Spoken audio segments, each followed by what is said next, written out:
Thank you, Senator Blunt Rochester.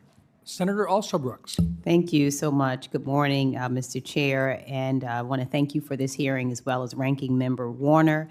Say thank you as well to all of our witnesses for being here today. This hearing is so timely. Artificial intelligence is already transforming our capital and insurance markets, delivering real promise for efficiency, innovation, and access. But as we embed these powerful technologies into systems that shape people's livelihoods, health, and financial futures, we also have a very serious responsibility that we bear to ensure that they're used fairly, transparently, and responsibly. As lawmakers, we need to make sure that AI doesn't deepen existing inequalities or create new forms of exclusion.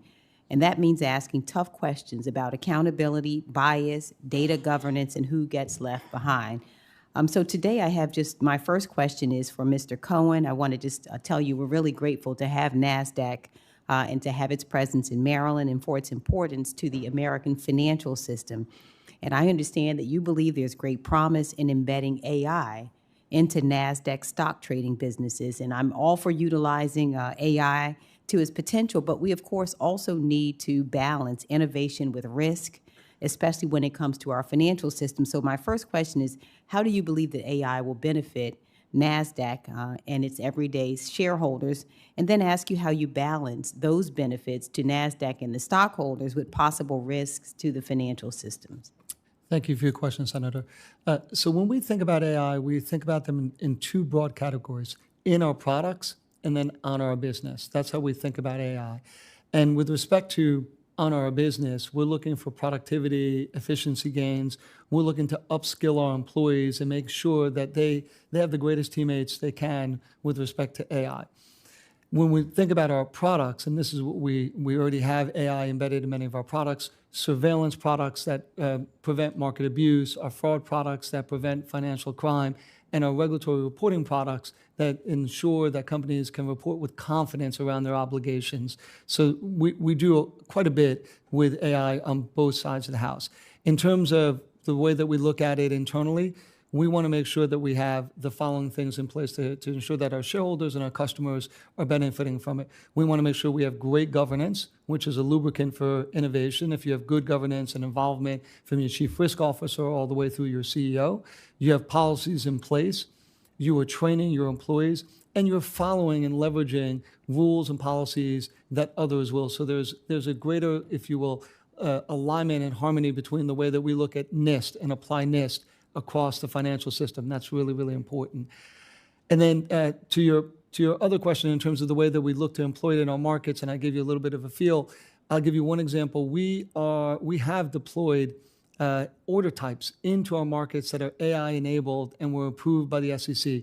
The reason we did that was in part to democratize access to certain types of functionality that would improve investor performance that only firms that had the ability to spend on the R&D could do previously. So by democratizing it, smaller broker-dealers, retail broker-dealers were able to use this order type to benefit their investors in a way they probably would not have been able to because it couldn't have afforded the R&D that we put into it as NASDAQ.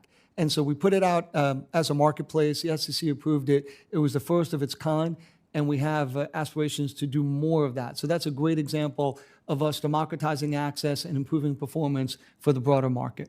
Thank you so much. I have just one other question to see the time is tolling that any of our witnesses can answer. As we consider federal frameworks for AI in the financial sector, we have to be clear-eyed about who benefits, who bears the risk, and how bias quietly but powerfully shapes outcomes. So for communities already facing barriers to financial security, AI can either close gaps or widen them.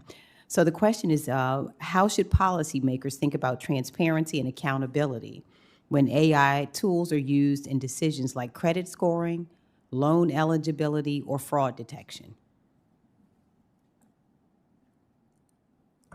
Maybe I could say one thing. There's a 1979 IBM training manual that has a quote in it: a computer can't be held accountable, and therefore it should never be allowed to make a management decision.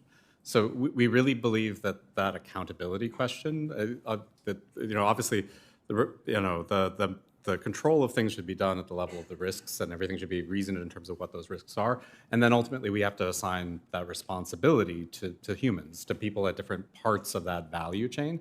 And a good governance structure, with clear roles and responsibility in a larger system, gives you the ability to assign that responsibility in a much more powerful and sensible way. But ultimately, people have to be responsible here. Thank you. I yield back. Thank you.